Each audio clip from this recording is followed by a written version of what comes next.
की ऐसी साहसी और बहादुर महिला को इस वीडियो के द्वारा याद करते हैं जिसकी आवाज मात्र से ही अकबर की सेना की रूह तक कांप जाती थी।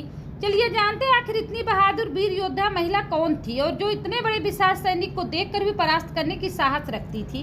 तो दोस्तों, वह महिला कोई और नहीं, रानी दुर्गावती थी, जो वीर और साहसी महिला थी। मुगलों के जुल्म के सामने रानी दुर्गावती ने कभी सर नहीं झुकाया और रानी दुर्गावती ने 52 युद्धों में से 51 युद्ध में विजय भी प्राप्त की थी।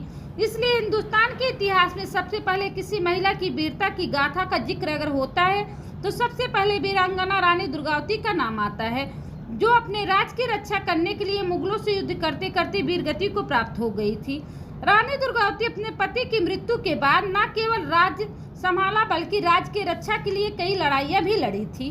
रानी दुर्गावती अपने पति के राज्य गोंडवाना के जब उत्तराधिकारी बनी थी तो उन्होंने लगभग 15 साल तक गोंडवाना पर राज्य तथा शासन भी किया था। इतिहासकार आनंद राणा बताते हैं कि रानी दुर्गावती का जन्म 5 अक्टूबर 1524 को प्रसिद्ध राजपूत चंदेल सम्राट कीरत राय के परिवार में हुआ था। रानी दुर्गावती का जन्म दुर्गाष्टमी के दिन हुआ था, इसलिए इनका नाम दुर्गावती रखा गया था।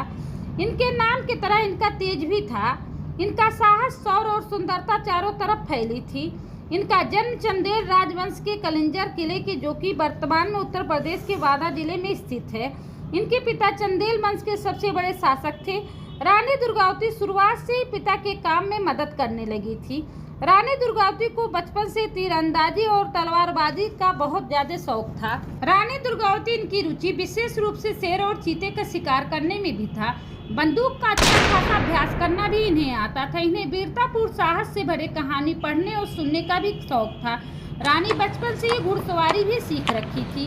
रानी पिता के साथ ज्यादा वक्त बिताती थी। इनके पिता को भी अपनी पुत्री पर बहुत गर्व था क्योंकि रानी सर्वगुण संपन्न थी। इस तरह इनका बचपन के शुरुआती दौर बहुत अच्छा बीता था। रानी दुर्गावती जब विवाह की योग्य हो गई तो पिता ने राजकुमार की तलाश शुरू कर दी, किंतु वहीं दूसरी ओर दुर्गावती दलपत शाह की वीरता और साहस से प्रभावित थी और वह उन्हीं से शादी करना चाहती थी, किंतु वह राजपूत न होकर गौड़ जात होने के कारण पिता को स्वीकार न थे। दलपत शाह के पिता संग्राम शाह थे, जो गढ़ मंडला के शासक थे।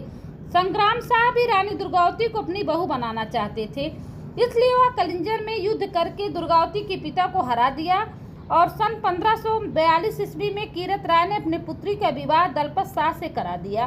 शादी के बाद गौड़ के बुंदेलखंड के चंदेल राज के साथ गठबंधन कर लिया और 1545 में दुर्गावती ने अपने पुत्र का जन्म भी दिया, जिसका नाम वीर नारायण रखा। इसके 5 साल बाद ही 1550 में दलपत शाह की मृत्यु हो गई। पति की मृत्यु के बाद दुर्गावती अपने पुत्र नारायण को गद्दी पर बैठाकर खुद राज्य की शासक बन गई। उसी समय अकबर के एक सूबेदार ख्वाजा अब्दुल मजीद खां की नज़र रानी दुर्गावती के राज पर पड़ गई।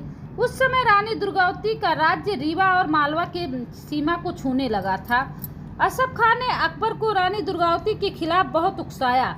अकबर भी उनकी बातों में आकर रानी दुर्गावती के राज को हड़प कर लेने की सोच ली और दुर्गावती को दासी बनाने की जिद ठान ली थी। अकबर ने लड़ाई शुरू करने से पहले रानी को पत्र लिखा और उसमें रानी को प्रिय हाथी सरमन और उनके विश्वास पात्र वजीर आधार सिंह को अपने पास भेजने के लिए कहा। इस मांग को रानी ने अस्वीकार कर दी। तब क्रोध में आकर अकबर ने असफ खान को मंडला पर हमला करने का आदेश दे दिया। तब रानी ने भी योजना बनाई और कहा, शर्मनाक जीवन जीने की तुलना में मरना बेहतर है। फिर उन्होंने युद्ध करने का फैसला कर लिया और दोनों के बीच युद्ध शुरू हो गया। रक्षात्मक लड़ाई लड़ने के लिए रानी दुर्गावती जबलपुर जिले के नराई नाले के पास पहुंची, जो पहाड़ों और नर्मदा एवं गौर नदियों के बीच स्थित था। एक ओर प्रशिक्षित सैनिक और आधुनिक हथियारों के साथ भीड़ थी, वहीं दूसरी ओर पुराने हथियारों के साथ रानी दुर्गावती के अप्रशिक्षित सैनिक थे। वहीं इस युद्ध में रानी के फौजदार अर्जुन दास की लड़ाई में मृत्यु भी हो गई।